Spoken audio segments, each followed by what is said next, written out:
Actually, sir, algorithm meaning. What is the meaning of the algorithm? Algorithm meaning is basically it's a set of steps, finite steps, with which you give an abstract idea on what you want to do. Say, let's take for example, I'll take up a little problem today only. Let's take for example, you want to write a process of converting what do you say, of a Fahrenheit to a degree Celsius. Okay. Now, what will you do? Tell me. So first I use the formula. Please hold a sec. Please hold a sec.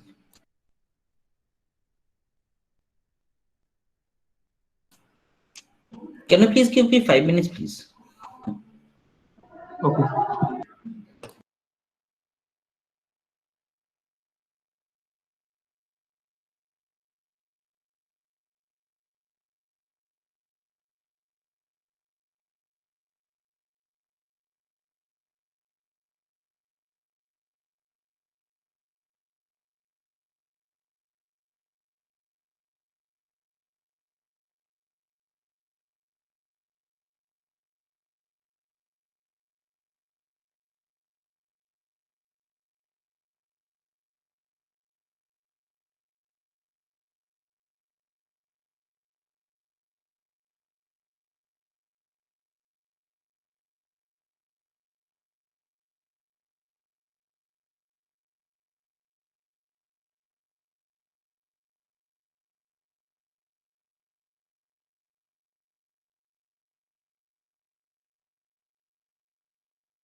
Okay. My thing was basically I want to convert a degree Fahrenheit to degree Celsius. What will you tell me?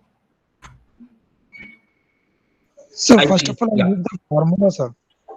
Fine. So that is one part of the process, right? And then before that, what will you do? So before that, I'll set up the data. How will you set up the data? Means, sir, if the temperature is given in the degree Celsius, then I'll have to write that one, and then I'll write that the So tell to me the convert. step. Tell me the step. Tell me the step. Sorry, sir. Tell me the step.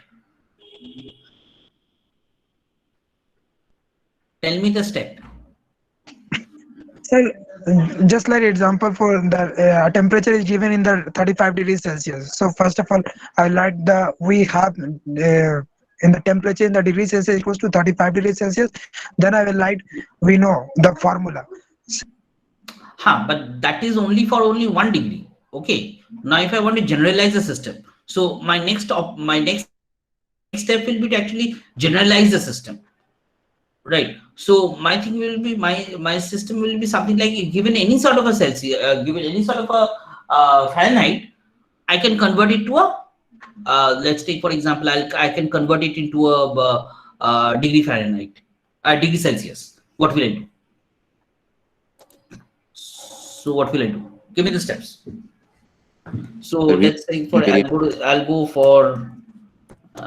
for converting uh, converting Fahrenheit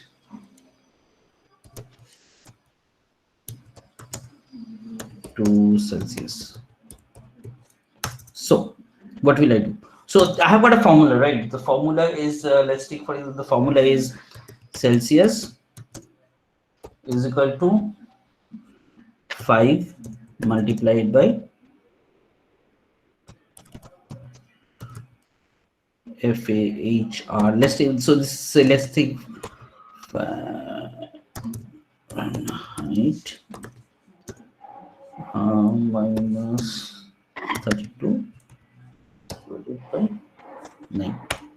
Okay, so this is your formula. So this is a conversion in which your system will be based. Now you are saying that, let's say you are assuming, let's take for Fahrenheit is equal to 32, right? Sir, it is not visible. Huh? It is not visible, sir. It's not visible. No, sir, it's visible. It's visible there. Sir, Just hold a sec, please. It was visible. Yes, sir. sir, it was visible. sir, it is visible, sir. It was visible, sir. But sir, it's not visible for me. Huh? It's not visible for me. I'm trying to say it. It's visible for everybody.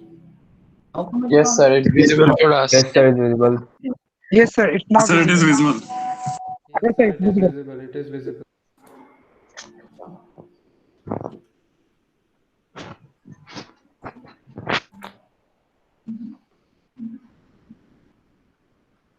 What do I pin? You're saying that you right. Sir, you have to What? not pin. Irshad has to He's talking about pin. Irshad, sir. Irshad has to go Or and pin Ishad. Ishad, you have to pin that basically screen of mine. Yes, sir, yes, sir. Now it's visible. Okay, fine, Ishad. Okay. So according to you, this was the line number 5 is basically the formula and based on in which you convert your Fahrenheit to your degree Celsius, right? That was what you're thinking about. Now you say that let's say Fahrenheit is equal to 32, and then the formula will come out something like that.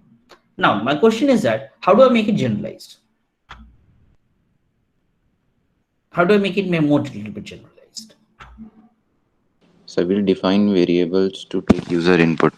So there will be something like input Fahrenheit, right? And then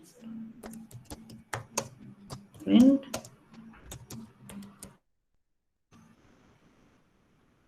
so this becomes a little bit more generalized. Am I right? Yes, sir. So Irshad, this is basically a simple algorithm you can see. So I have got some steps. I've got some inputs. I'm going to take some inputs. I'm going to do some process. I'm going to do some mathematical conversions if required, and then I'm going to basically print whatever information I want because due to the. So this is a very simple algorithm, 3-line algorithm.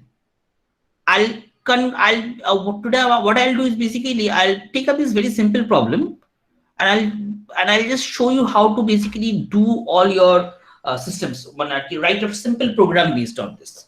Okay, so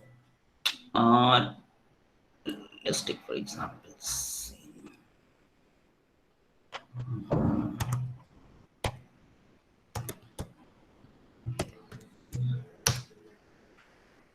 So I'll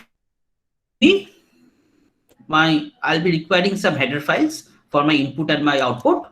So hash include stdio.h, right? I required something like returning to the operating system that whether my process which I had basically started off was a successful or a failure. So for that I'll use that my macro. And I'll use that definition exit underscore success. That is defined in stdlib.h, right? So I'll start out with something like int main. So all my programs lines will line between between my main and this thing. So this can be void if I want, no problem. Now what I had done, what I require is basically I require an input. Before that I require a variable name, right? So let's say this is an integer FHR. So this is a very small one which I've used. And I also required something like Celsius, right? And then just between with these two things, I just want to say something like that is that so I require a comment also. I require a comment to tell me what my program does. To convert Fahrenheit to Celsius. So this is a very simple program.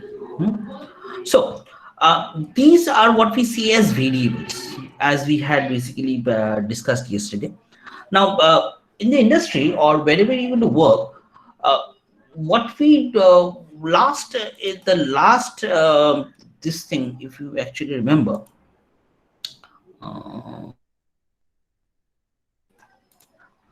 the last program which we had done, let's take for example the second.c. You see, I had used variables like a comma b, right? Now these sorts of variable namings is not encouraged. What we require is that, why is it not encouraged? Let's take for example, you write a simple program, or you write a program with all these variable names like a, b, x, y, z, blah blah blah blah, single letter characters.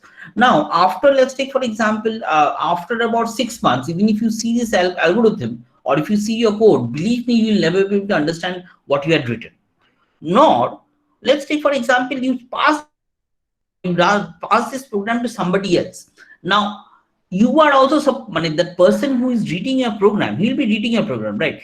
He will also not be able to understand what you have written, because all your variables is something like x, y. He does not know what does x, y, z's and all those abcs do mean.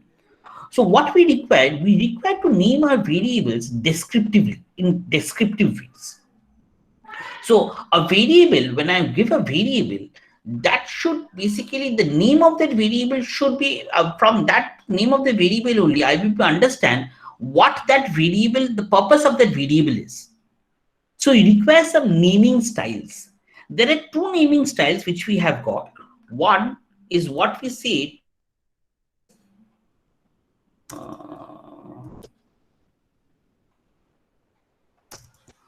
a camel style,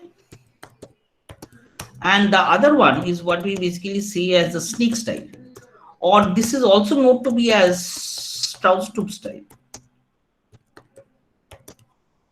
Now, what is the snake? What is the camel style? So let's take for example, your variable is let's say for example, you want to add 2 numbers. So you require 2 variables for the 2 numbers. So I can have a first number, I can have a second number. So my variable naming number, I will be requiring a first number and I'll be requiring a second number.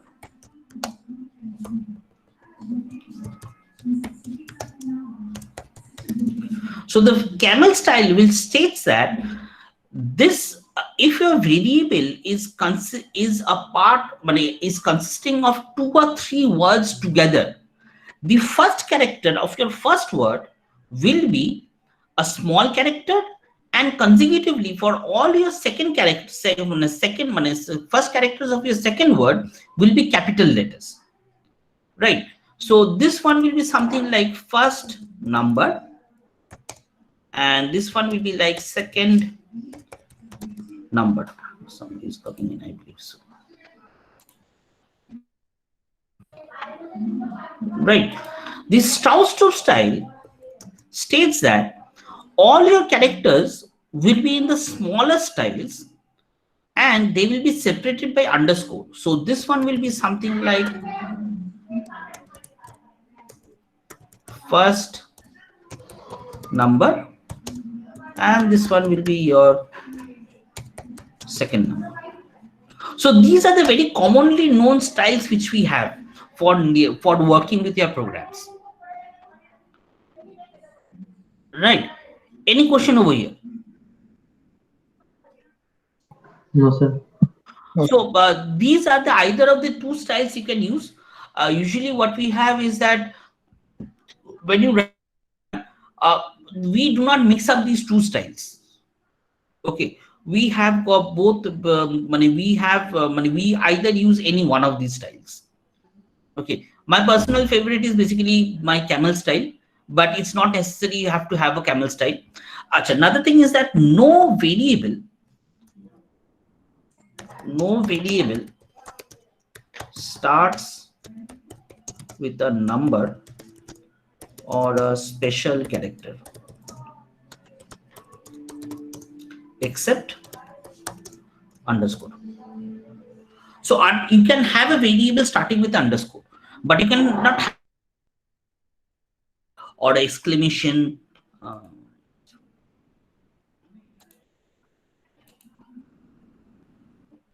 Right, you cannot have something like that, nor you can have a number but a variable starting with a 1 2 3 4 or any of the number.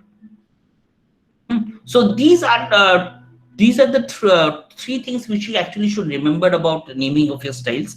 I'll just pass up a simple this thing.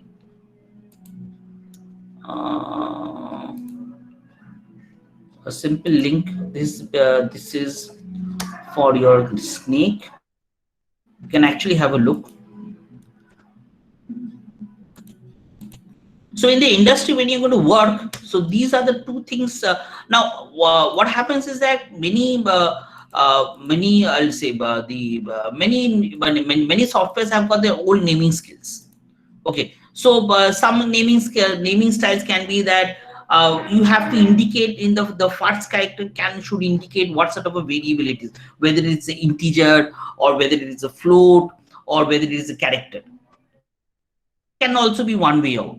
So there are many ways. So except for these two known naming styles, industries or softwares can also define their own naming styles also. But that depends on when they are defining it. That depends on how they actually define it.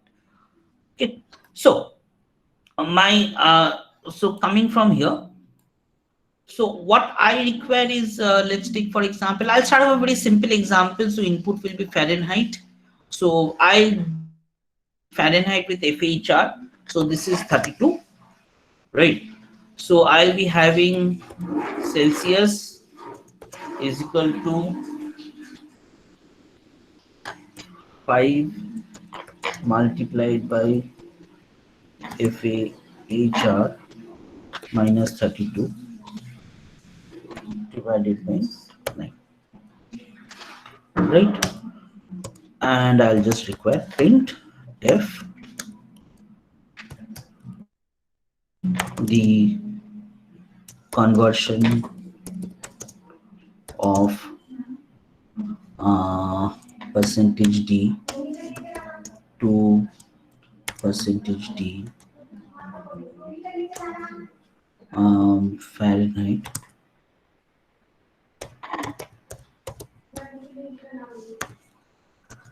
is Celsius. So I have got 2 %d, so I'll be requiring the two variables. So this is one will be the Fahrenheit FAHR and Celsius, right? So and after that I'll be giving a return exit underscore success. Any question about this simple problem? Any question? So, Sir, yeah. sir, we already defined the value that Fahrenheit will take, that is 32. So if we want to calculate this for any other number, then we I'll have come to to that. I'll come to that. I'll just convert this whole problem today into many other things. We'll see.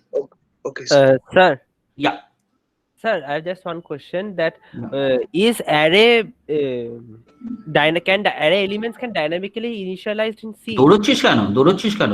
তুই জানিস হয়তো, অন্য কেউ জানে না হয়তো। হ্যাঁ, PDF গুলো দিয়েছেন তো সেখানে পড়েছিলাম অ্যাকচুয়ালি। কোথায় পিডিএফ এ দিয়েছিলাম? স্যার আপনি কি বলেন না, অফিশিয়াল গ্রুপে আপনার অনেকগুলো লেকচারের পিডিএফ গুলো রয়েছে। আমার? লেকচারের পিডিএফ গুলো। আমি তো কোনো লেকচার দিইনি। ও আচ্ছা, that one, that complete one. হ্যাঁ হ্যাঁ উইচ ওয়ান? ওকে, স্যার আমি একটা পাঠাবো আপনাকে। না দাঁড়া দেখছি।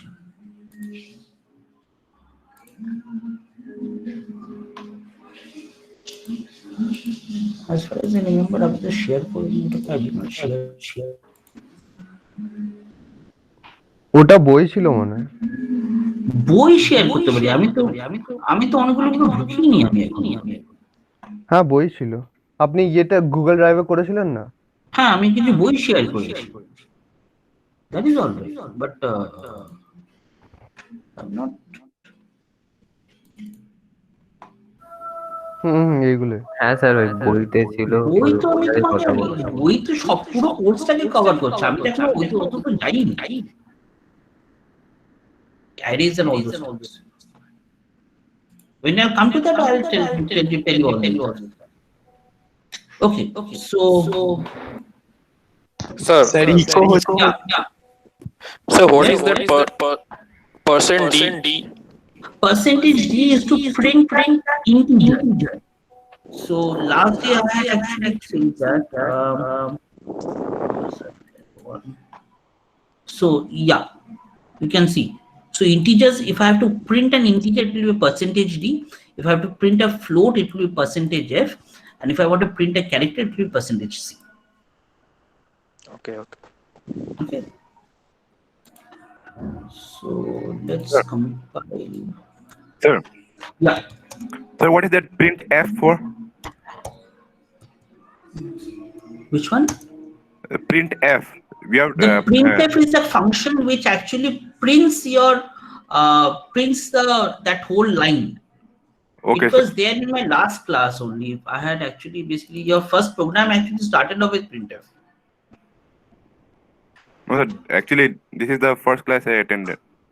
Okay, the printf is actually a function which is defined in stdio.h, which Yes, sir. prints the set of lines, prints the set of characters. It actually Okay. prints a set of characters. And As sir, I was saying, yeah.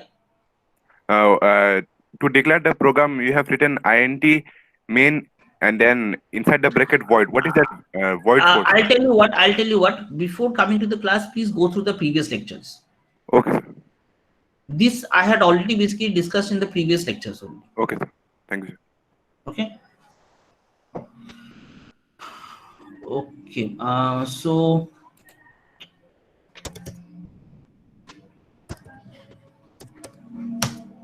yeah. Okay. Just hold a second. Session.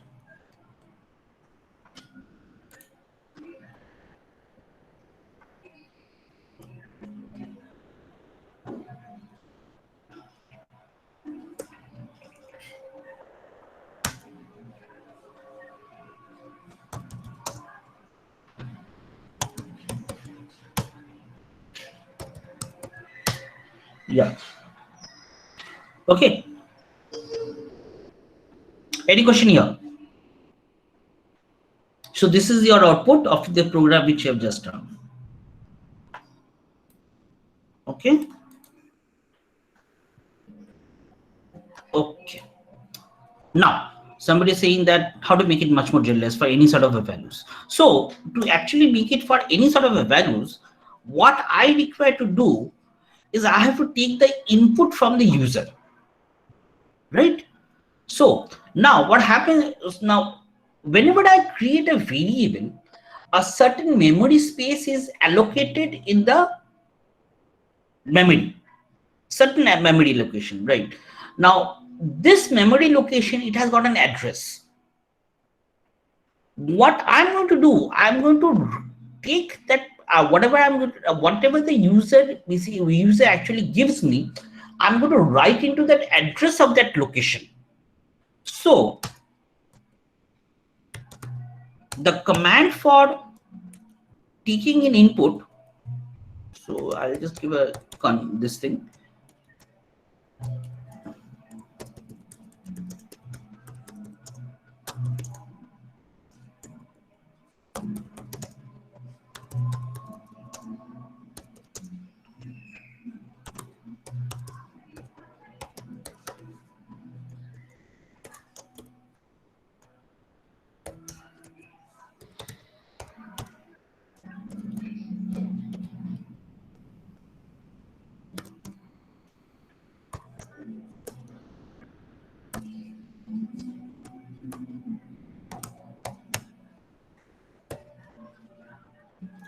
So the scanf function takes in an input directly from your keyboard. The scanf function takes in an input directly from your keyboard. What it does take over here, I want to take in an input from the user of the Fahrenheit variable. So this I'm taking in as a fourth variable, and this ampersand means that the address or the reference. So the address of the reference. So I'm going to take that input through scanf, and what I'm going to do, I'm going to write that data, whatever data I'm going to get it from, into the location where Fahrenheit is defined. So just for presently, you can just imagine that you have got a large box, right? You have got a large box in which the whole box is divided into smaller boxes, and each box is again divided into smaller places. So let's imagine that one of the, when you define your Fahrenheit variable Fahrenheit, one of the boxes is actually allocated for keeping the data of what your Fahrenheit variable consists of. So whenever I'm going to take in a data or from the keyboard, whatever is going to be taken is going to be written directly into that box. So when that box which defines the variable Fahrenheit. So in this way, I can have. So this becomes much more little bit generalized. So I am asking for a variable. So this is 32, and this is what you get. So I can have anything. Let's take for 64, 74. Okay. Any question till here? The scanf and the printf, what it does is scanf basically takes in an input from the user through the keyboard. I'm again saying that it is through the keyboard, because when I want to take in inputs from a file, which I'll come to later on if I find the time, that will be basically fscanf.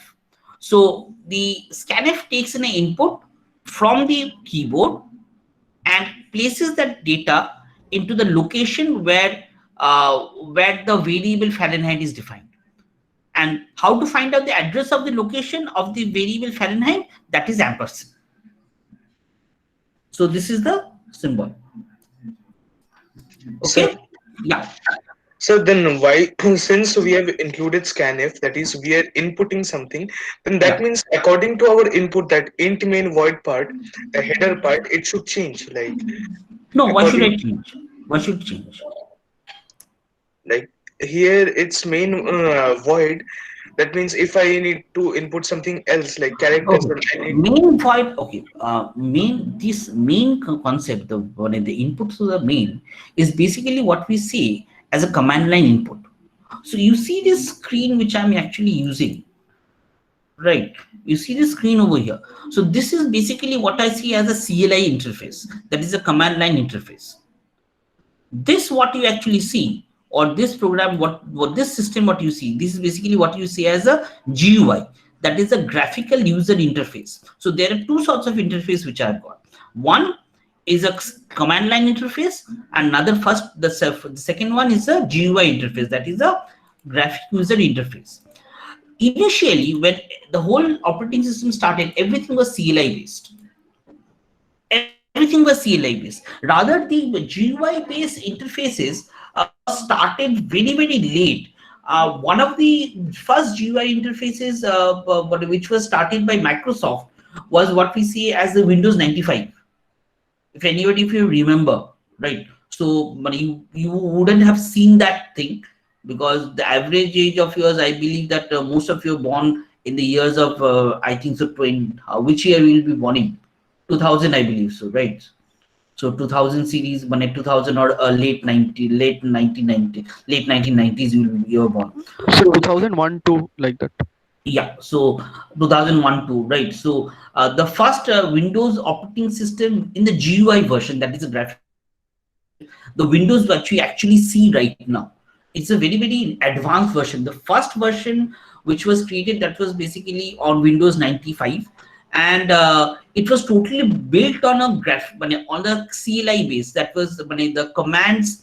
The interface was basically designed using graphical programming, using simple the compilation of using their own GCC their own this thing C compilers, and it was the basic but behind that everything, it was basically everything CLI.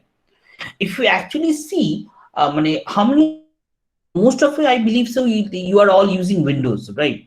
So if you actually go to your command prompt, you will see that, but if you go to your menu, your programs, if you type, you will be seeing something like command prompt. There is a program by the name of command prompt.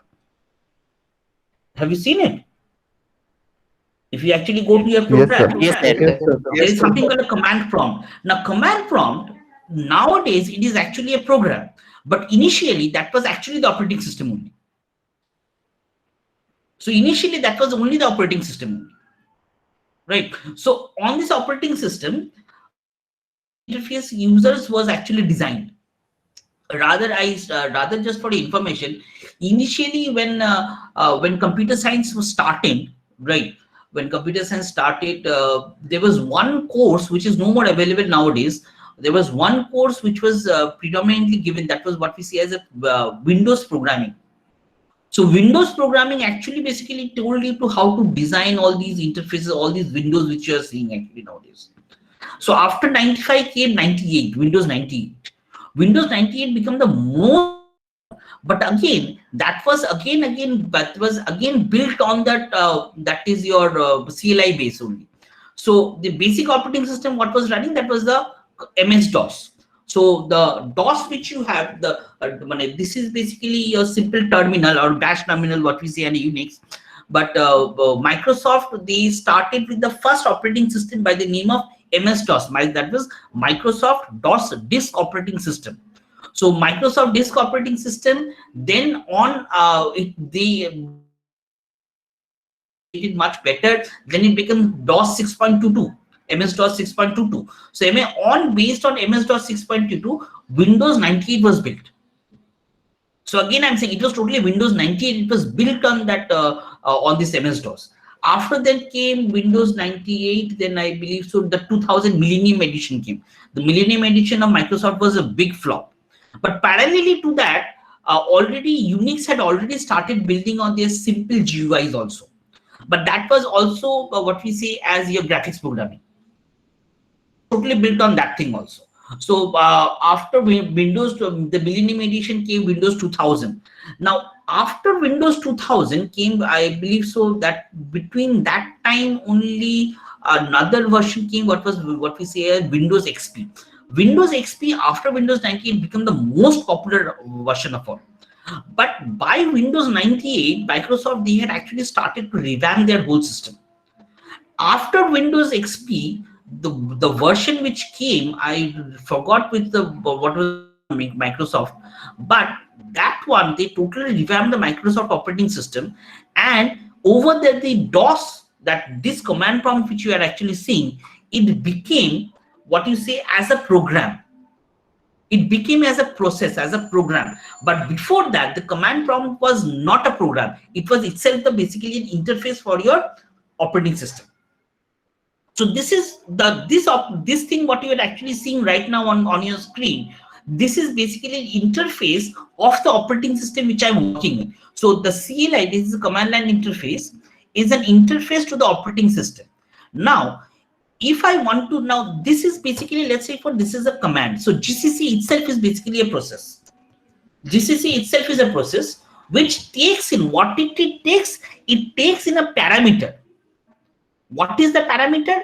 The parameter is basically the file name. This is the parameter which it takes. So similar to this thing, if I want to pass any parameters through your command line interface program which you have written, where this is basically a.out also, then I have to basically modify that my main part. So over there, the other version which will be used, that is these two versions will be actually used. Either of these two versions. So until and unless I cannot get into this version, until and unless I do not give you an understanding of what an array is, what a pointer is. So presently, what you are going to do is basically you are going to take it through your printf statements.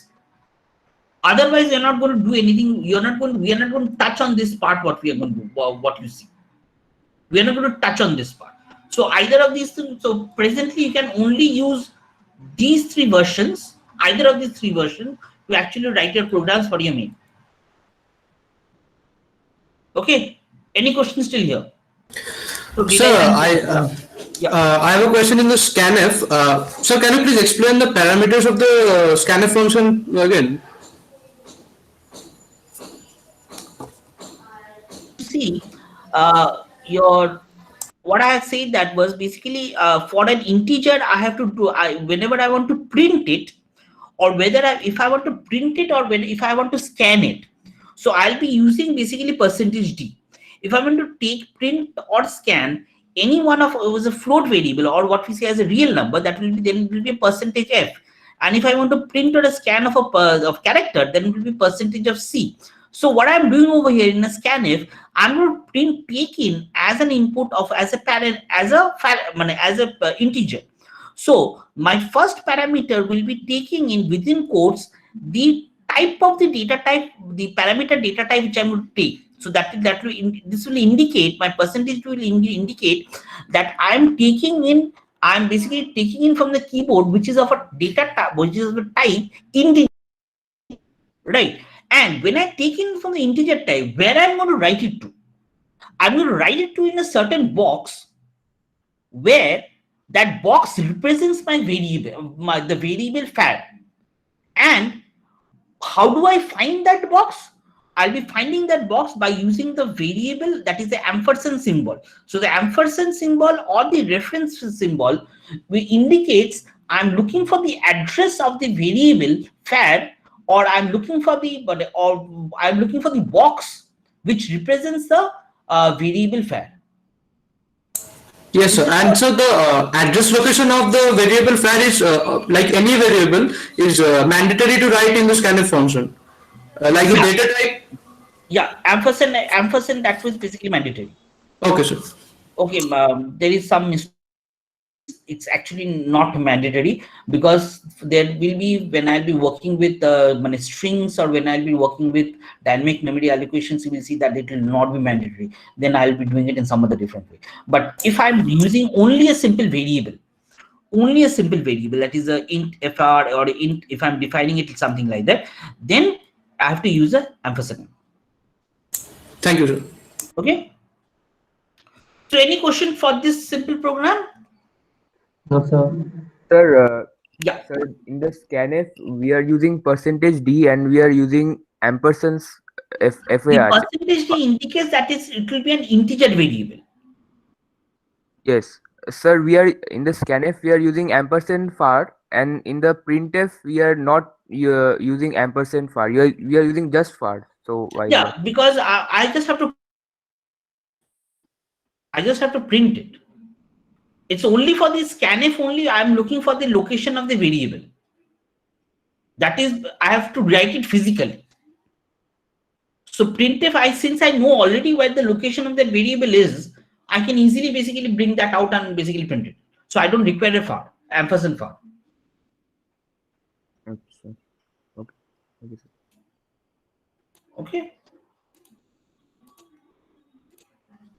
Okay. So this is basically your simple, this program which you see is basically a simple program of what to convert this one to this one, right? These 3 lines algorithm I have converted into this set of codes which I've done, right? Now, what I require to do is basically, my objective right now is to print a table of Fahrenheit, and when corresponding to a Fahrenheit, I want to basically find out what is the degree Celsius. I want to find out a table, right? So for this, I don't require an input. Right.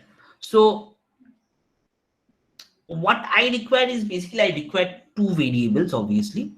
Okay, I'll take two variables. So these are actually not inputs. I won't take these are inputs.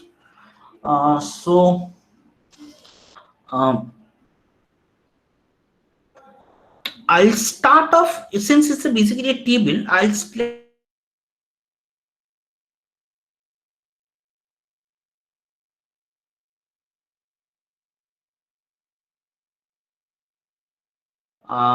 var is equal to 0. I'll be having upper var. So this can be basically FHR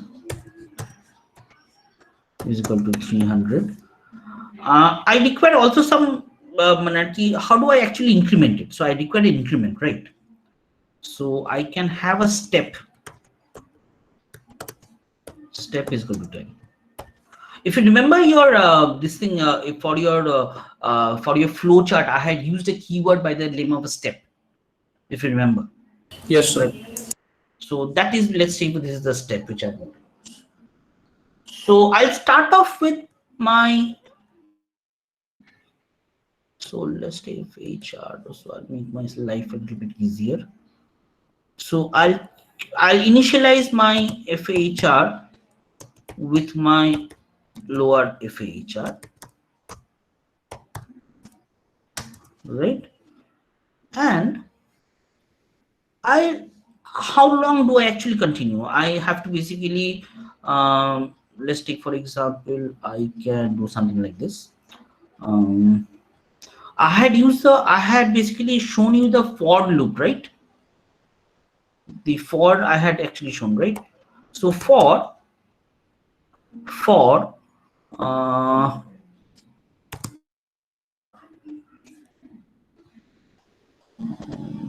okay, let's say I'll start with a while. So I'll actually basically say that while FAHR is less than equal to upper var,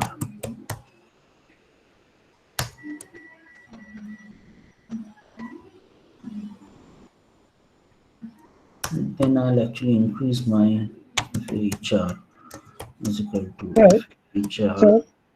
Just hold a second. Plus step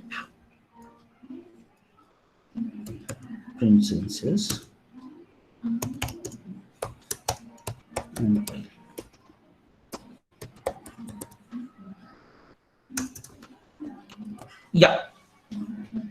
yeah, what was the question, please? Yes, sir. In the line 10, you have written, sir, while FAHR less or equals to upper FAHR. Sir, please explain that one. Yeah, I'm coming to that. So this is basically how long do I actually basically continue? The problem is that basically I have to basically go through a loop. So I have to basically, what you can say, this is a step which I'm actually repeating, right?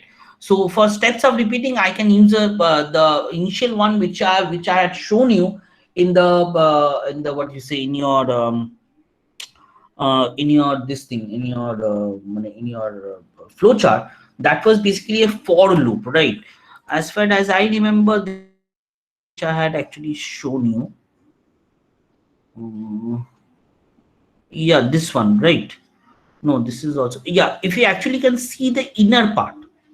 So this part which we actually see, right? If you can you see my cursor? So this part, if you see, this is basically, I'm saying that I'm actually checking where there is for this one where there is a if there is a conditions fulfilled or not. So over here, this is what I'm doing. This is in similar way. This is what we see as a while loop. So while loop, I'm actually considering that if a condition has been satisfied or not. So I'll increment my var, going on incrementing my var till my condition is not satisfied.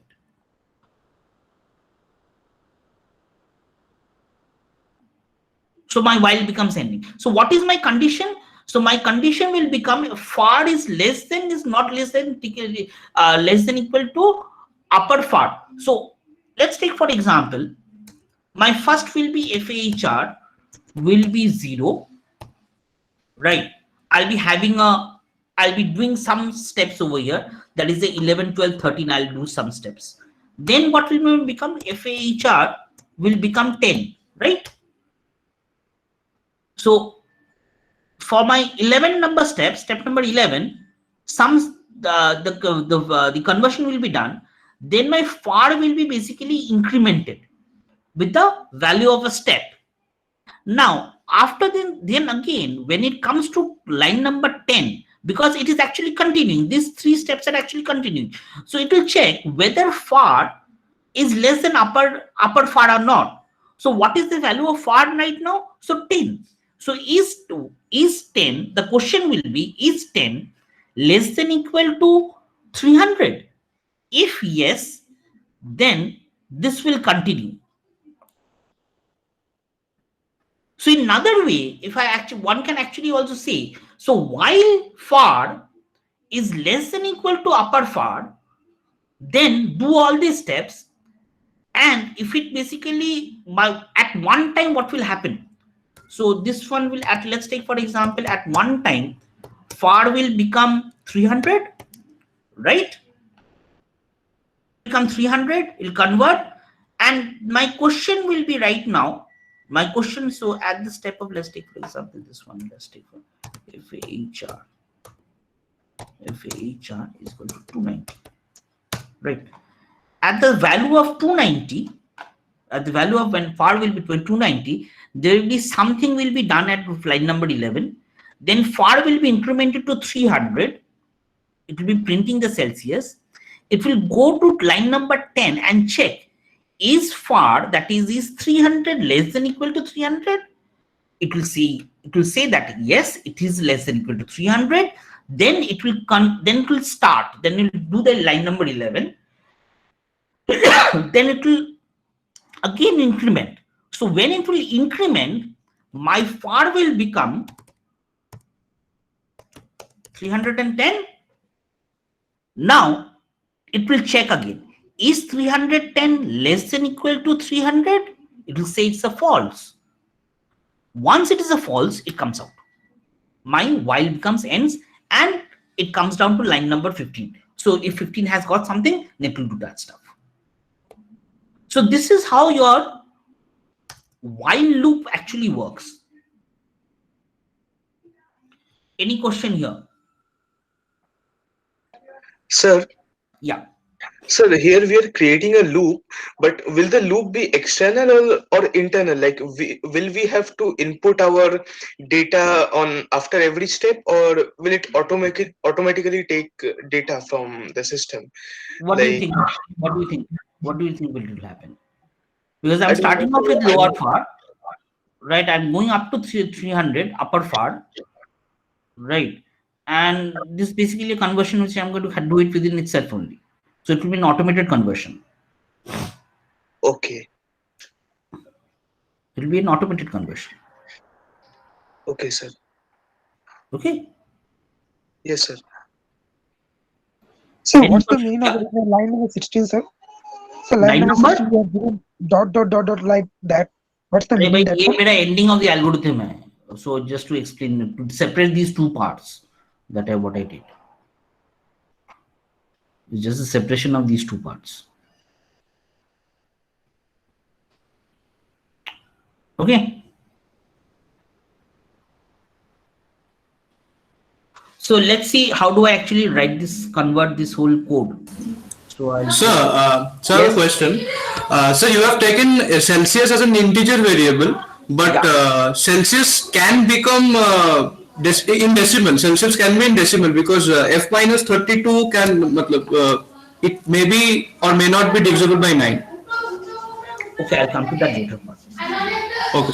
That is something which I've got. Okay. So let's say I'll take another problem, right? So this is not the, I'll just convert this. So I don't require this conversion. So I require this Fahrenheit. I'll be taking as a lower far as equals to 0, upper far is equal to 300. So I don't require even line number 10, right? So I'll have while, okay, I'll be having, so if I convert this, so I'll be having a step. So integer step equals to say 10, right? While if HR is to upper far. Now all these commands which will be within the while, all the repetitive statements, that will be all between braces, curly braces.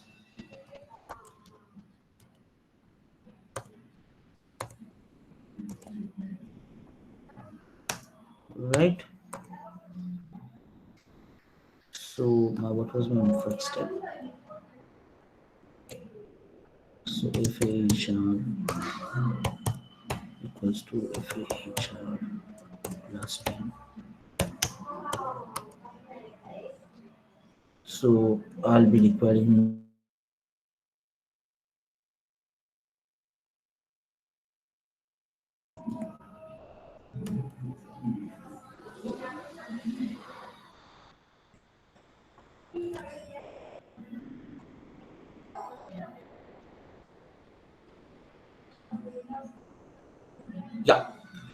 so if we actually see this, so have I actually successfully converted my algorithm into a code?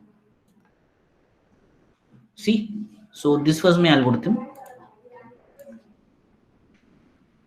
right? And this is my code.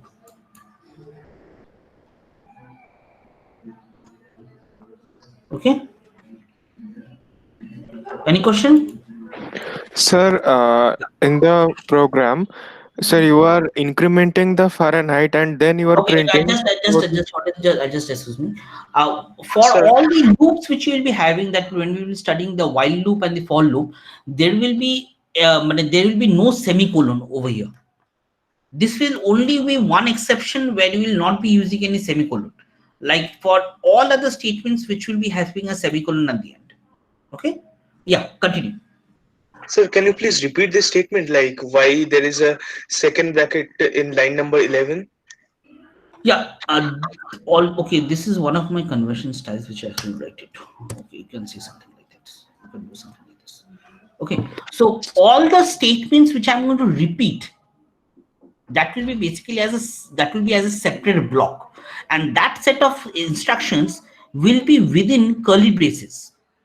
So the while statement, so this is actually a loop. So my line number 13, 14, 15, they are actually repeating. They'll be repeating till what? Till my condition number 11 does not fail. So all these statements which will be there, they'll be between, because they will be basically based on my while loop.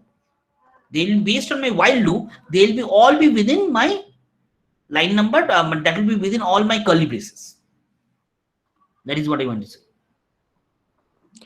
Sir, you are incrementing the Fahrenheit and then you are printing the Fahrenheit for the you are printing the Celsius for the respective Fahrenheit. So the answer statement will be wrong.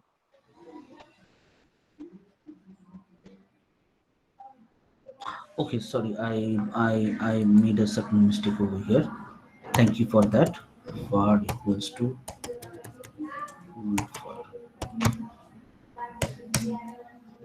I believe this is all right. Sir. Yeah. Sir, we are starting a loop with the while function. So shouldn't we end that loop somewhere? Like, how are we ending that loop? That loop will be ending because this is the starting of the loop. Line number 13 is the starting of your loop, right? Yes. And line number 17 is the ending of your loop. Okay, okay. So these two braces indicate the start of your loop and your end of your loop. And based on the loop will be based on a condition what? Of line number 12.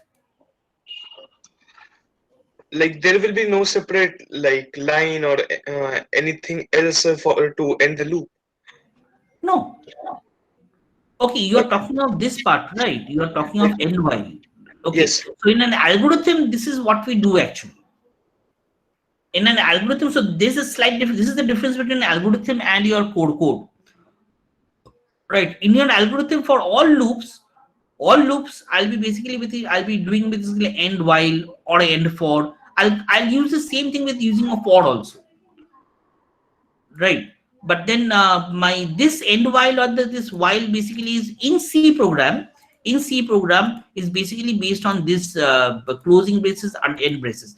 Rather, there are some programming languages like Pascal and then Fortran. If you have to begin and start with a while, you have to basically give it an end while. Right. Even in GW Basic also, what the construct was basically while, wend. While and a wend. So while and the while was basically the starting of a loop. The wend indicated basically your loop ends. So over here is basically the based on basically my opening curly braces and my ending curly braces. So there are some programming language which has got code words. Otherwise, most of these basically are other programming languages are based only on this opening curly braces and ending curly braces. Okay. Sir, inside the loop, the increment will be after the print statement, or else the Fahrenheit and the Celsius for which you are printing will. Yeah.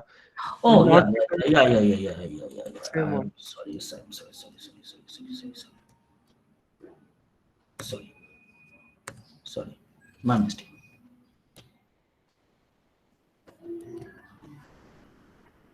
Did everybody of you get what he actually said?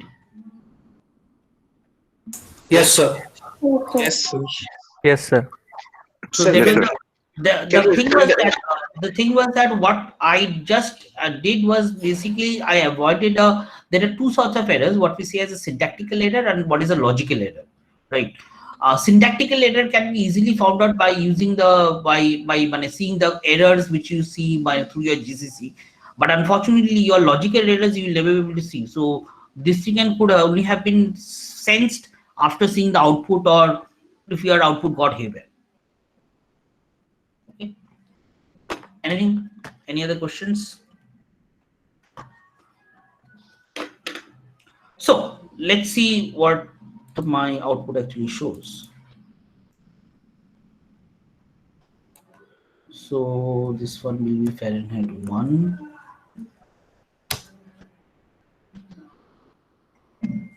Oh, far cell.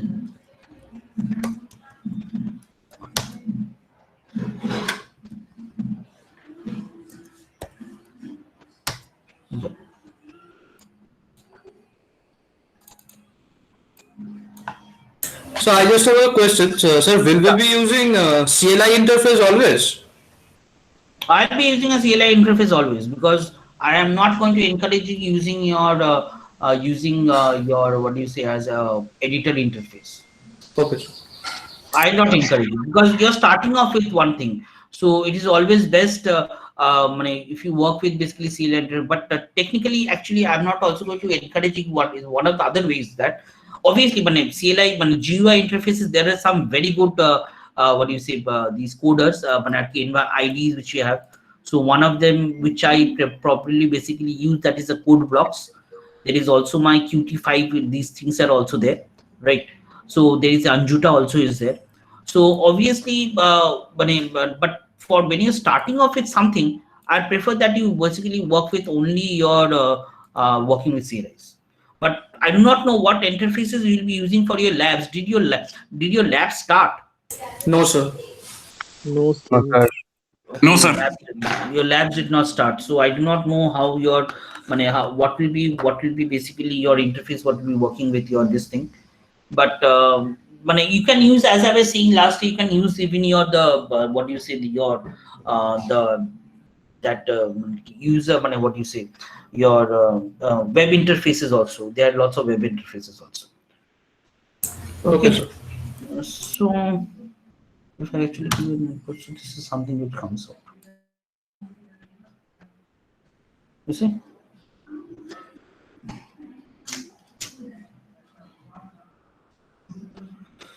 Okay.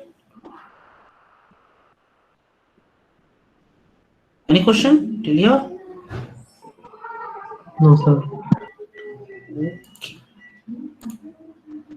So let's take this another. Let me see if else.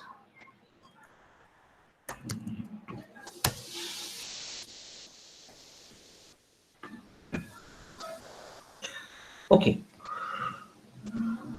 Let's make it a little bit more. What do you say? A little bit more challenging. The challenge will be, let's take for example, I will ask for this step.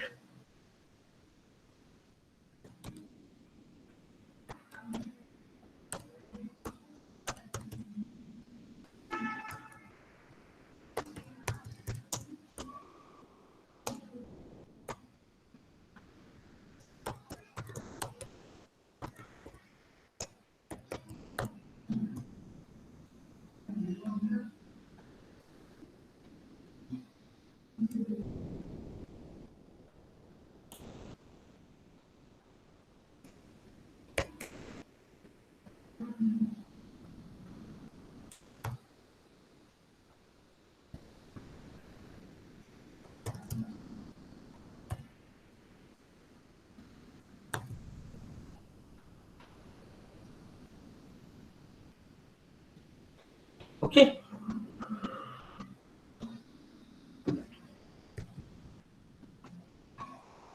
So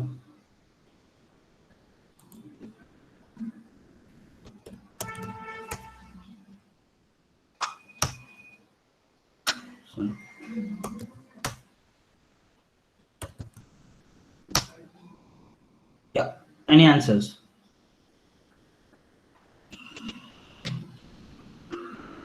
Can you give me something? 20. Sir. Okay, yeah, yes. Sir, in the loop you wrote far is equal to far plus 10. You have not written step. Oh, sorry, my mistake. I would have written plus it seems.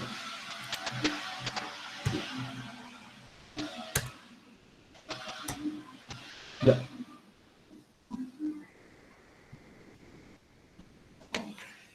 Any answer?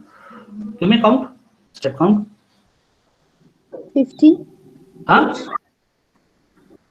Come again? 50. 50. Yes. 50. So let's take for example 7. Why I'm taking 7? Let's see. So 294 plus 7 will become, it will be greater than 300, right? So it will not go, it will, so basically it come out over here. But then I just want to ask you, are all the answers right? No, sir. Yes, sir. So it's the integer part of the answer. The decimal part is missing. Yes.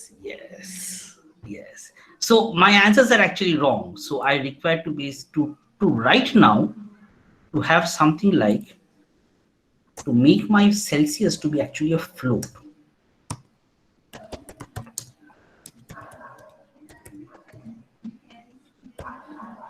Right? And since I'm making it as a float, I'm going to actually to change this thing to %f, because to print my float is basically %f, right? Okay. Now let's see.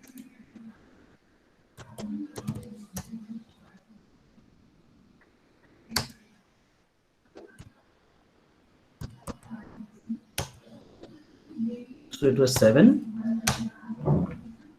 Yeah. Is it still right? Is it still right? No, sir. So it's giving 0 in the decimal part. So right now what I require to do is basically I have to convert my integers. What I can do is basically I can take all these to be as a floats to be an integers, or to be integers to be as a float also. But then the problem is that the size of a float, which we have got, it takes what we say that each of my data type, that is my float, character, integers, they take a certain size in your memory. So the size of the float is greater than the size of an int, and this size is basically given in bytes. 1 byte is actually 8 bits. A bit is basically the unit of a information that is either at a 0 or a 1.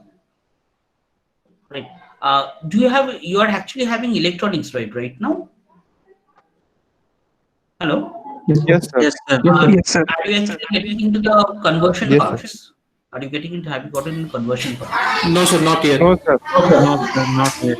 You might be getting into the conversion. So when you see the conversions, you will see all these conversions also, how to convert an integer to a binary digit or all those stuffs. So if I actually take in a float over here, my line number 9, if I convert this to a float, so my size of my memory will become larger. I don't want that. Why do I actually think of doing that? So what I can do is something like this.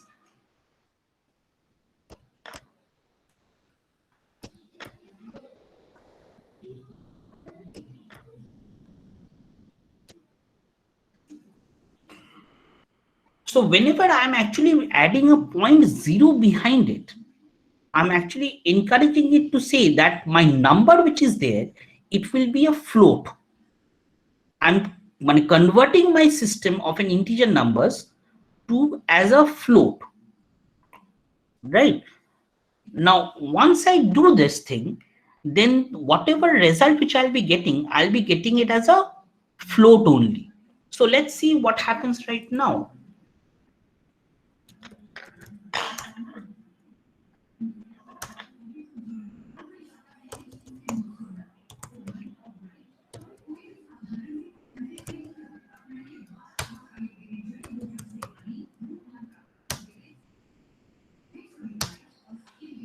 You see?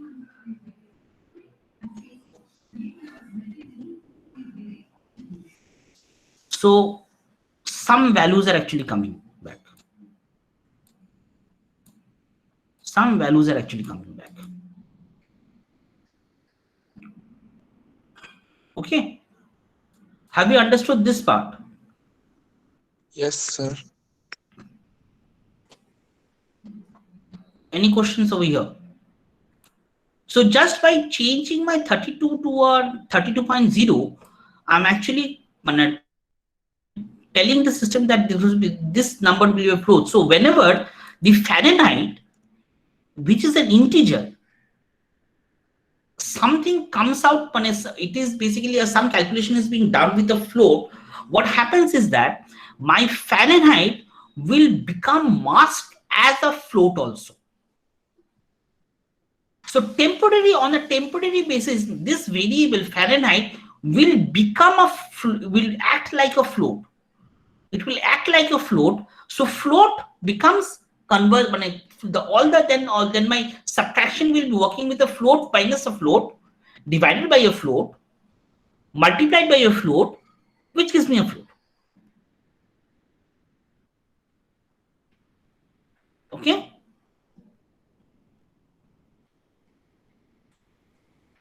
So, no questions over here? So if you have to write any, if you have to specify any number as float or integer, we have to specify the 0.0. Yeah, with an integer, I can basically do it with this thing also, with a 0.0 also. Okay. Just to convert my integer to a basically float, I just add a basically 0.0. That works as that. Then by this number will be basically stored as a float only. Okay, sir. Okay. Okay. So let's make it a little bit more better. So let's put it in a tabular format. So if I want to give a tabular format, so I'll basically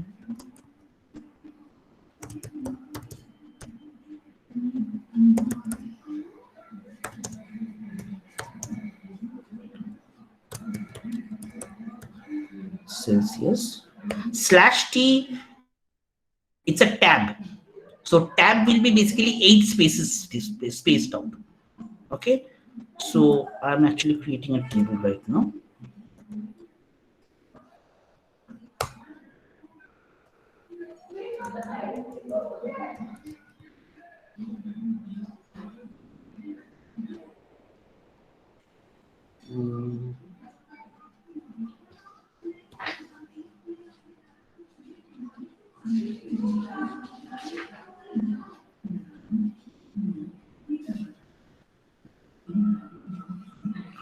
So page 3D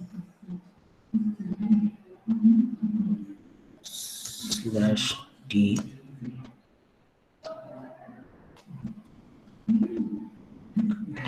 percentage 6.2.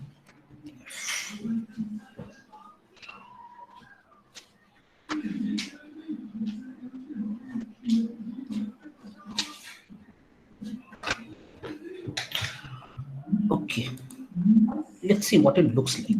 Then I'll give the explanation. Okay, let's see what it looks like.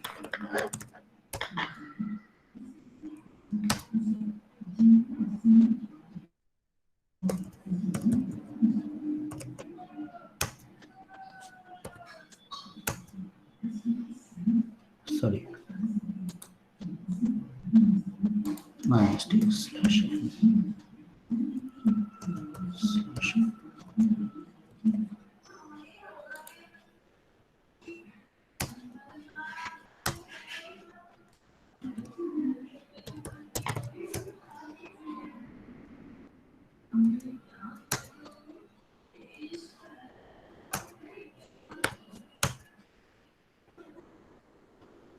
So it looks like something like this. So I can give say I can give 2 tabs over here.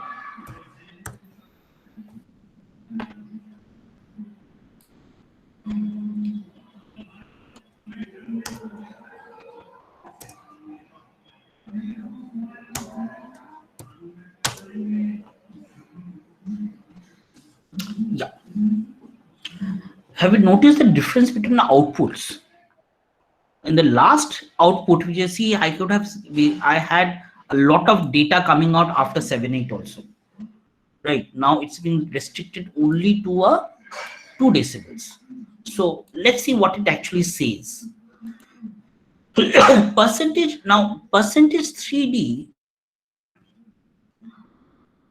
the value, these values, the first column will be right shifted, and the width of that column will be only 3 characters. Percentage 3D means that the number of characters that can be only printed will be only 3 characters. Whereas for the float, percentage 6D means that the whole length of the character, the total number of characters will be printed will be 6, and it will be right shifted. And 0.2 means that after decimal, there will be only 2 places of characters which will be printed. Mind it, what I'm saying, it will be number of characters which will be printed will be percentage, but it will be 2 characters. But it does not mean that my Celsius will not have all the other digits which is already there.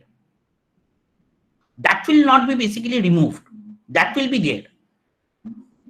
So if I had actually given the percentage 3D, 0.3D, then 3 characters will be printed after 3.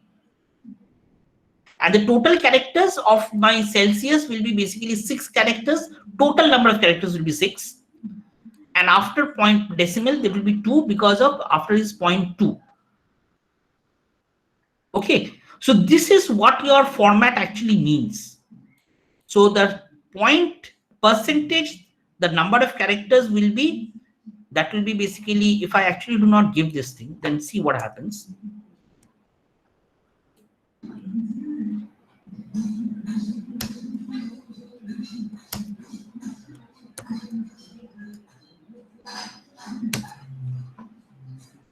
You see?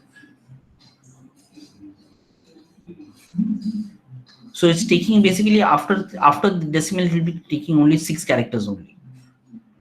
But if I actually say that this will be 0.2, it will be taking in 2 characters.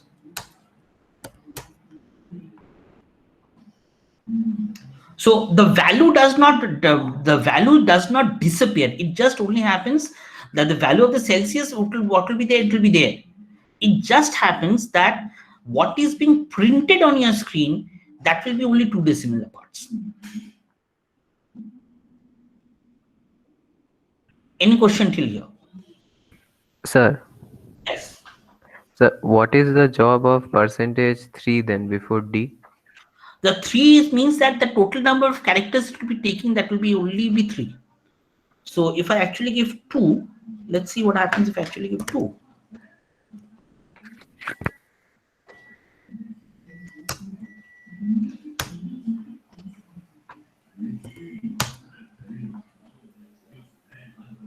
So this will be left shifted, and this will be left shifted, and the total number of characters, well, it's not coming up to 3.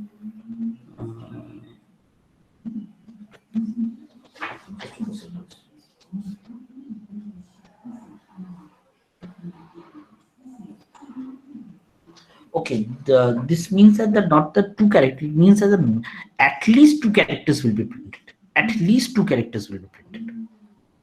So if it gives you more than 2 characters, so minimum of at least 2 characters. This means that.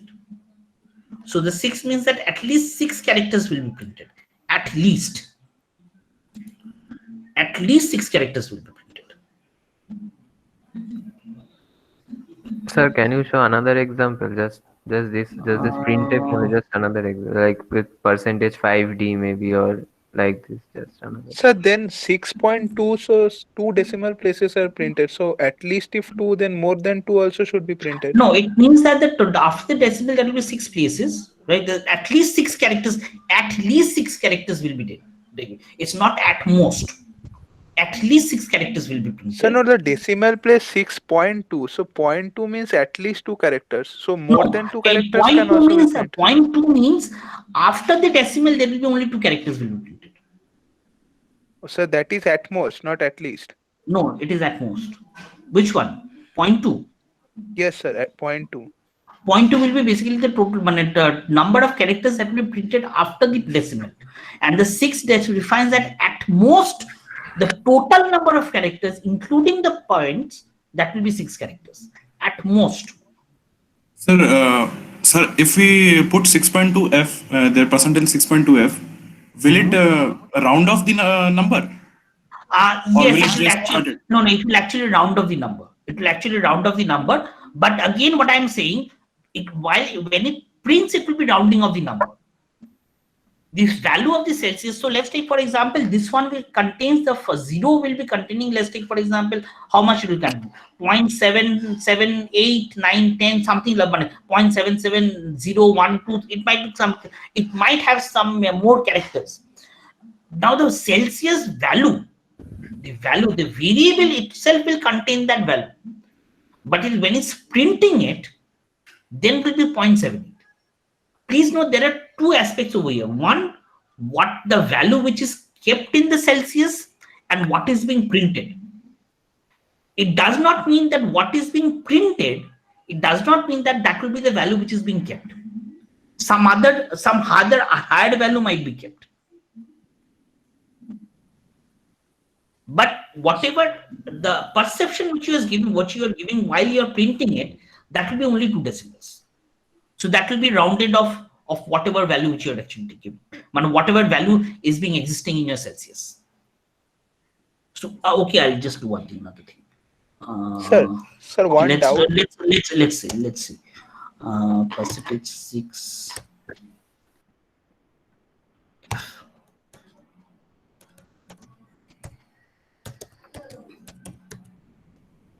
Okay, so I'll just print 2 times. Let's see what happens.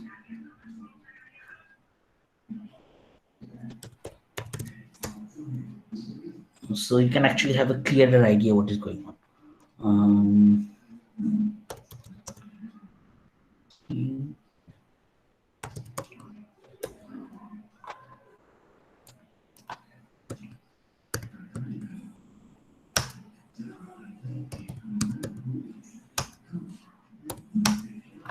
Yeah.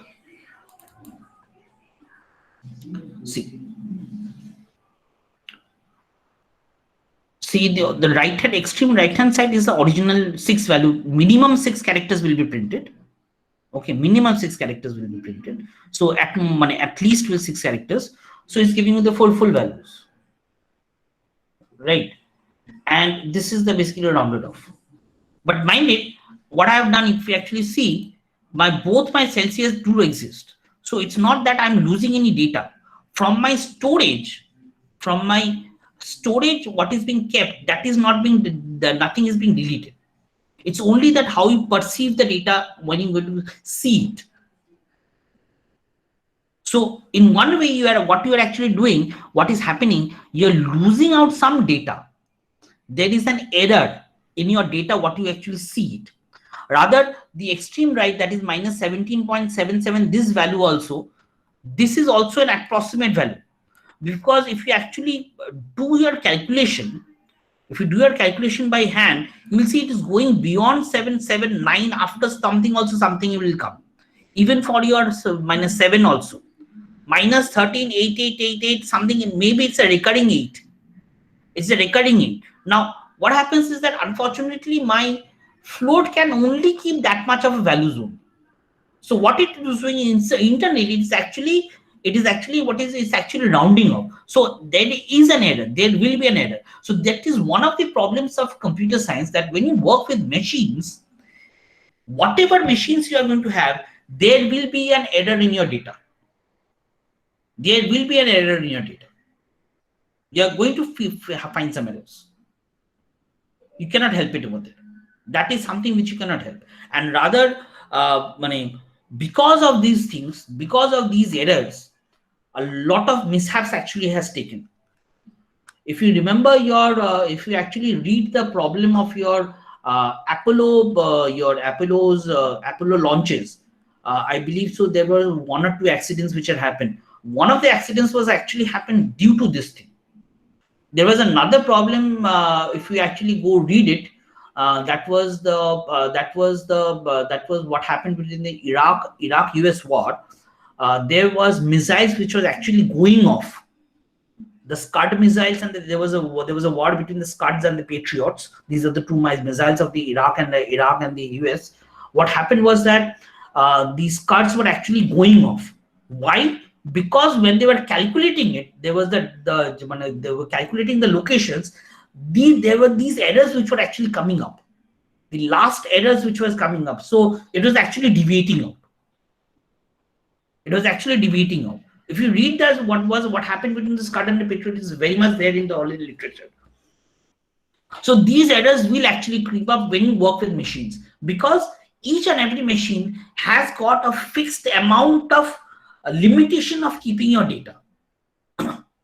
So an integer might be a 2 bytes. So 2 bytes means it can only keep let's take for example, it can only keep 16 bits. Okay, a float can take only has it can only keep 4 bytes. So 4 bytes, out of the 4 bytes, some bytes will be kept for your point value, some bytes will be kept for your integer values. So for your point values, after some limitations, since it is cannot take, there will be some problems. So it cannot keep, there will be some problems when keeping it. So there will be an error of your calculation. There will be an error. These are problems which are inbuilt into the system, which you cannot avoid. So to actually basically come out, I have to understand what will be the errors which are creeping in, and due to that, I'll try to basically modify the problem, or I'll try to basically give some solution to it. Okay.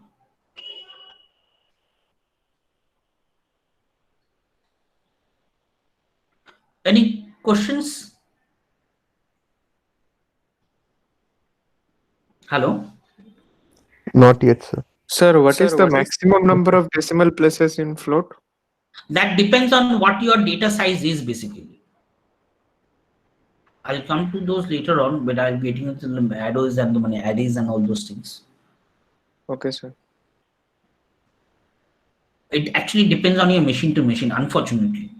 Unfortunately, it depends on your machine to machine. So can you please explain for one last time the significance of 6 in 6.2f, in AND 6.2f? It means that the at most 6 characters, at least 6 characters will be printed. At least. At least. So if it is more than 6 characters, then it will not be a problem. But if it is less than 6 characters, then what will happen is that it will actually become basically there will be some rounding of problems. When you'll be printing it, some rounding of figures will come out. So when you say 6 characters, I couldn't really understand what 6 characters. 6 characters. So the 6 characters are after decimal or including the before decimal digits? Including everything, including a minus also over here. So, but we can only see like in minus 17.78, there is only 5 characters. Sorry, yes sir, 5 characters. So at least, which I said, unfortunately what I said, I had basically, if there were more than 5 characters, so before decimal, if this had been 117 or something like that, then it would have been all right. Then that would have been also been printed. But over here, 0.78 is due to this 0.2. Oh, sorry. Yes, sir. I got I've restricted my output over here. I've restricted my output to 2 decimal places only.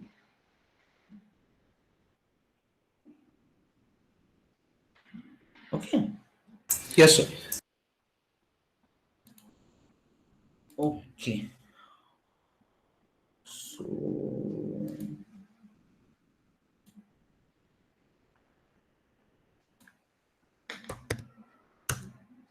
let's see this problem. I'll just basically convert it to a for loop. Okay. So the for loop becomes a little bit more easier. For FAHR,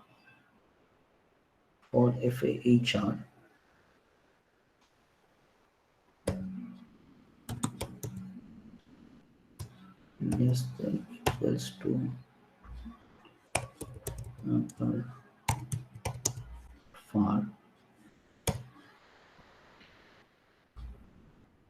FAHR equals to FAHR.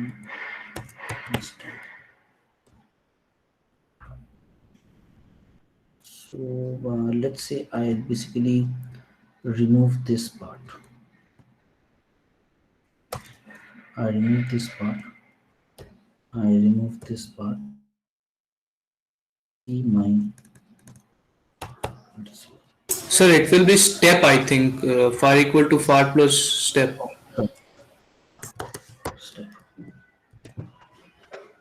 So this means that the for condition states that the for within these 3, there are 3 parameters which is being taken. The first is the initial one, the initial condition, the initial value rather of a variable on based in which your loop will be working on, then the condition, and then it will be increment. Okay, so I can basically take it. I can take my. So please give your step count. So I can have something like.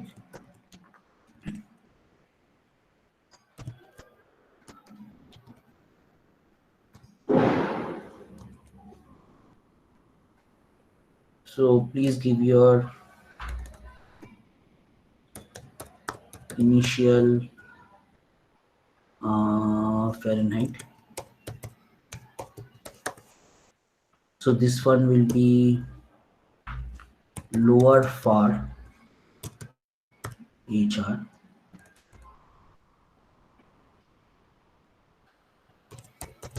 Final Fahrenheit. This one will be your upper chart. So my now my FAH, I can see I can start from my lower far so it goes up to that. So I have made this the whole system to be very generalized, absolutely generalized. Okay, so everything will be taken from your user only.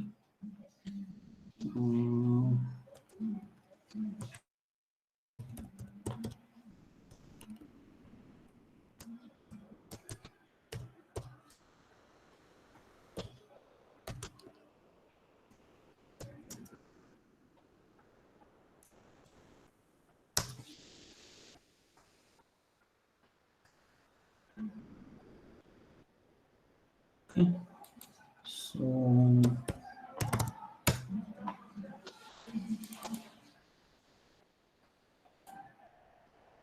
I remove this part. Okay, let's keep it that hardly matters. /t actual well. So I'll just I'll give my actual value for here, percentage of. Okay, so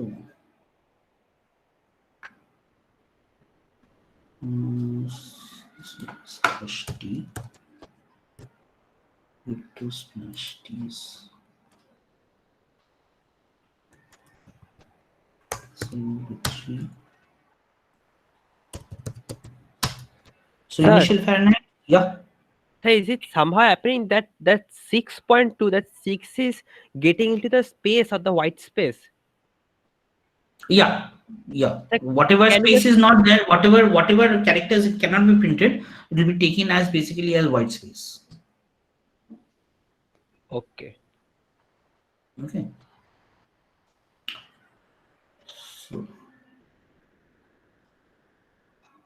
So if I give a basically, let's take for the percentage D3D. Now, so that since there are 3 characters, so the front part will be taken as a white space. So it actually becomes much more aligned. It looks good from what we can see. So initial Fahrenheit, give me some answers. Give me something. Initial 50. Fahrenheit. Huh? 50. 50. Okay. Final Fahrenheit. 4000. Sure. 400 করছি না তোরটাও রইলো আমারটাও রইলো step count So 9. 9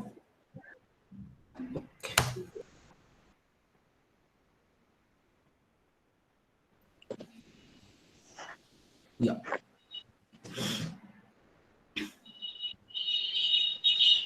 sir far equals to far plus স্টেপটা দুবার আসে, ফরেও একবার আসে আর সেকেন্ড ব্র্যাকেটেও একবার আসে। কোথায় বলতো ওই জন্য দুবার ইনক্রিমেন্ট হয়ে যাচ্ছে। ইয়েস স্যার, ফরের 18 হয়ে সেকেন্ড যাচ্ছে ব্র্যাকেটে। Plus. oh okay sorry my mistake sorry my mistake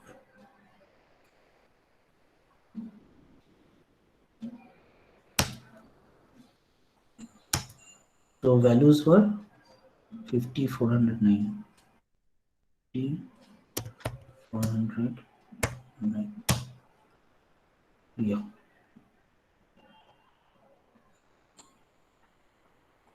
so this is an output.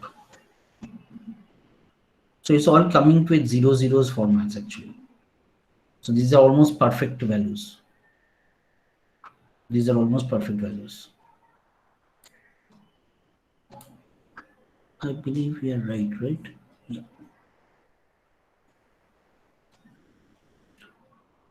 Okay.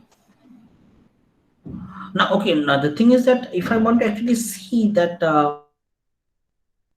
actually, if I want to print this thing as a percentage F also, can I do it? So what I'm doing is basically I'm trying to print this far, which is an integer, as a percentage F. Right, so the output will be looking like something like a float. So what will actually look like something like this? For see, I've got this is basically a warning which I've got. So percentage F expects argument to be of a double or a float, right? But has an integer. So I'll be losing on some data. Or there'll be some error which is actually creeping. So how do I actually avoid that? Let's do something like this.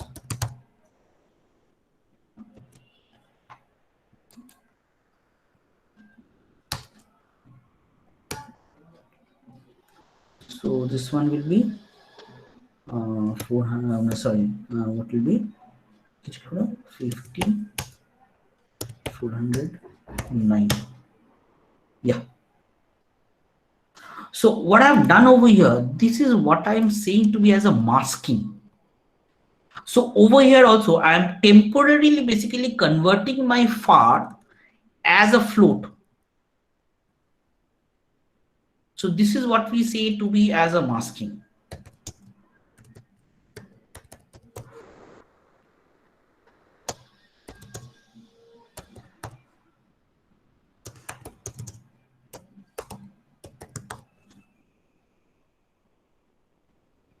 Okay.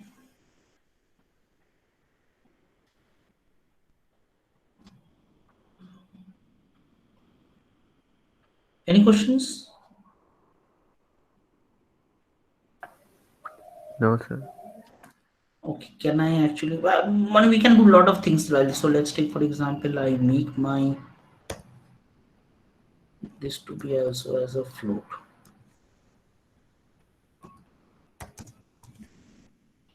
Right. So this one will be percentage F. Step. Now, what is happening over here for this problem? My far, which is an integer type, gets added to a float, but unfortunately, it will be kept in an integer. So there will be so even if I give something around 1.1, let's see what will happen over here. That's the best thing about programming is we actually check it out what is going to happen. This is how we actually learn programming. Nothing is going to come out. You can actually see what is going to happen. So my initial Fahrenheit is actually, let's take for example 0. My final is basically 100, and my step count will be let's take for example 9.6. Right. So 9.6. See what happens. You see, my Fahrenheit actually becomes nothing because these are actually integers. These are integers. So even though this is what I've done, even though this one basically was I'm adding a float to an integer, but since I'm actually keeping it to an integer and my checks are also done with integers, so at the end of the day, it's not giving me an effect. So one of the best ways to actually do it something like convert everything to a float. Now, since I'm working with everything as a float. So this one will be a float, this one will be a float, and everything will be a float. I believe I'm right everywhere. So this one is not required since everything is a float nowadays. So this masking is no more important. Sir, the masking is localized or? It is localized. Means it is only for that statement. For that step only, exactly. It is only meant for that step only. Okay. It is only meant for that step. So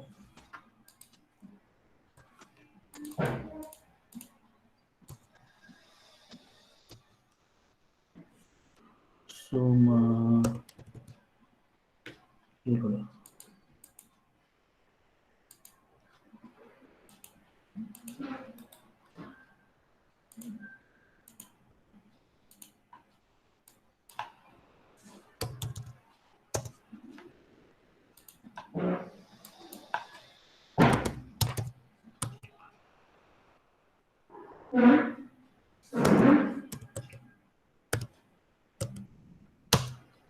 So there is no error.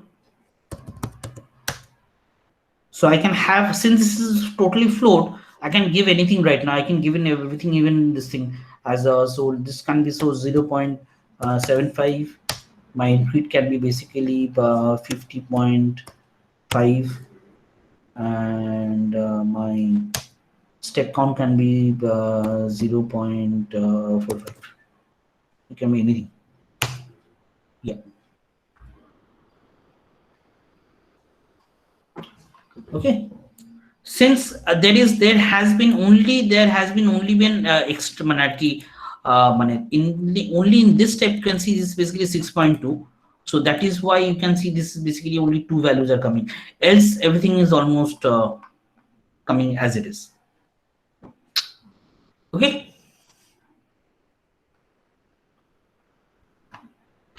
Any questions? So today we have discussed about your while loop, your for loop, your masking, your conversion from your float to an integer, what will be the problems it will be, and I believe that is what we have done.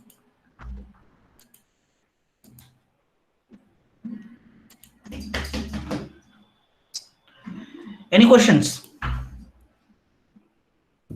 Sir, I have one. Yeah.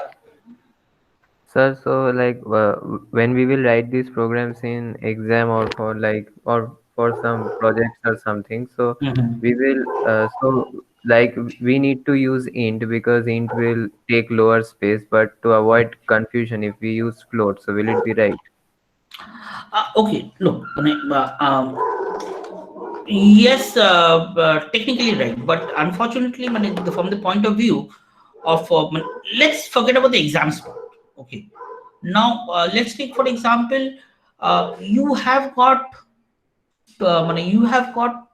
10 boxes, right? Think in this way, you have got 10 boxes. Now if I want to keep my variables, which itself each variable will take let's take for example 8 boxes each, then do you believe that will and I can working with only 4 boxes. Okay, so whatever you have got to do, it can work with 4 boxes, but in spite of that I'm looking for 8 boxes. Do you think that is a good idea? Because once you take 8 boxes, you are only remaining with 2 boxes in which perhaps you cannot do anything. So the judgment is that it's actually your judgment, and what do I actually require? Do I require it? It will be always your judgment. Do I require it? So the objective of programming, there are 2 objectives of programming. One is that the lines of code should be possible, because when your compilation is there, if you actually see one thing, I'll show you this thing.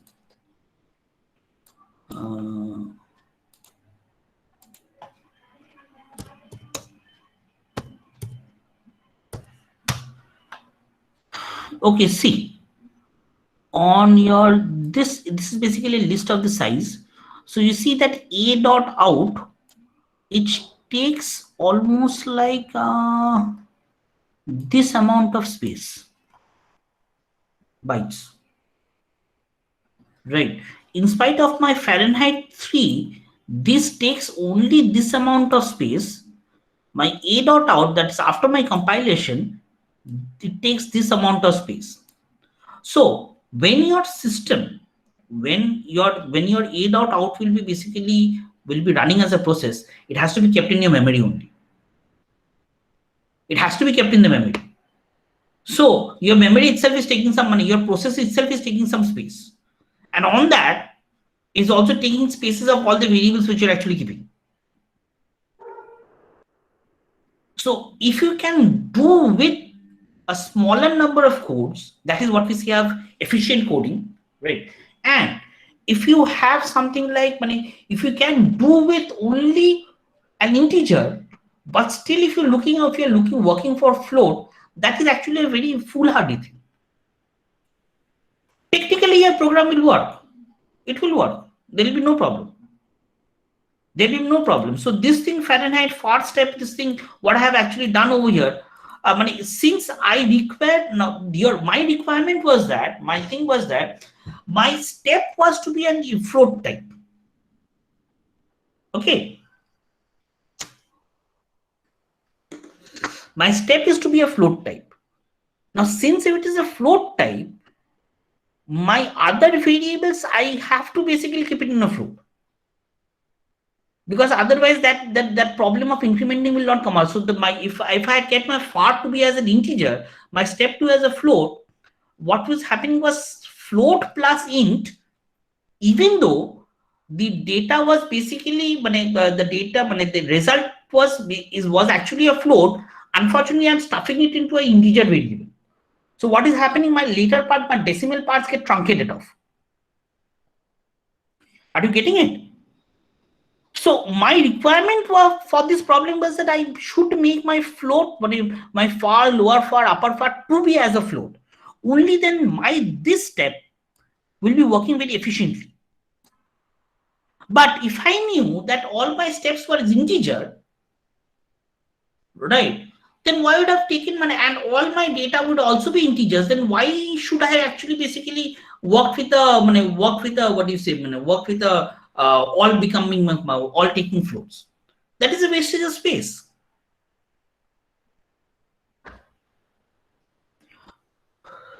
So technically, for your answer, if you had taken it all as float, nothing would have happened. But it would have been basically a wastage of space. Okay, That is not a good idea. And that is not a good idea.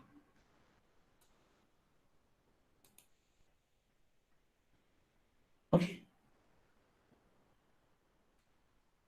Yes, Krishnal, masking and typecasting, they are the same thing. They are the same thing. Masking and typecasting, they are the same thing. Sir? Yes. Sir, I had a question that if we take, if our input is in integer form, like if we, instead of floating our variable, we just take it as an integer, our results come out as a box function, like only the integral part. Yeah. Is there any way in which we can get the answer in that rounding off, like the proper sense of rounding off rather than just using the box function? Box function, I do not understand. Like if suppose the answer is 23.82 and we are using int, then the answer is only 23. The decimal part is totally ignored. But if it gets truncated, technically it gets truncated out. So if we want to round it off to the nearest ones, like if it's 23.8.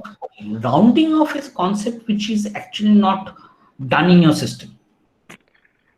Okay, so what you can round off what you actually can see.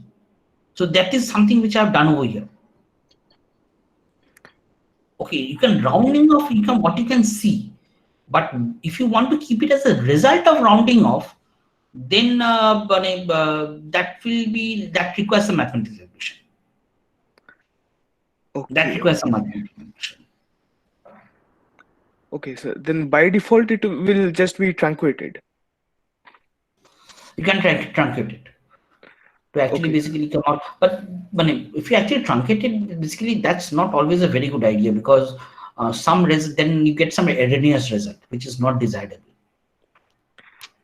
Like suppose if the answer is 23.8, we want it to the nearest place like 24. So okay. Then there is then what you can do is basically something like this: 23.8. So if you want to basically go to the upper value, okay, then okay, but so basically what will you can do something like this.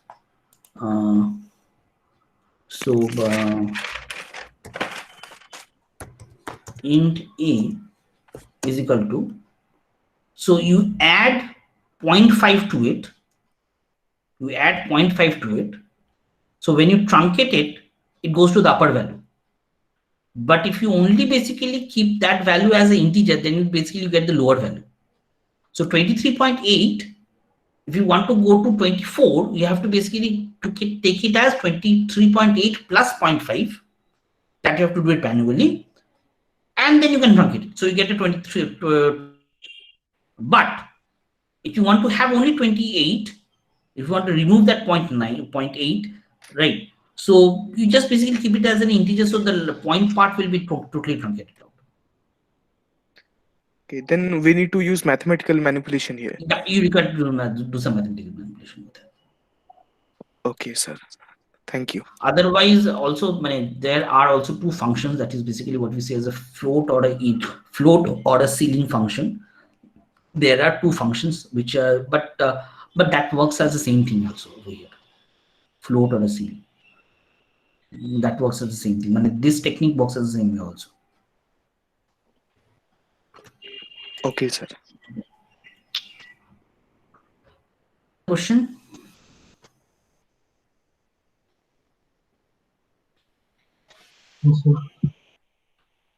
Okay, then we will get into the next day. We'll get into the characters part. We'll get into the character part, how to work with characters, and then we'll see something like that next day. Okay, just one question.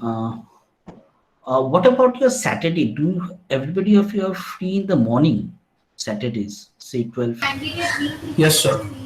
11 to say 11 to 1. Yes, sir. Yes. Okay, then I'll Yes, take sir. one. Then I'll take Yes, sir. one class. Then I'll take one class on this Saturday, 11 to 1. Okay, I'll post it on this thing. I'll post it on the wall. You can get an email for that. Okay. So, can we end over here? Today's class. Thank you. Okay. Thank you. Thank you, sir. Thank you, sir. Thank you, sir. Thank you, sir.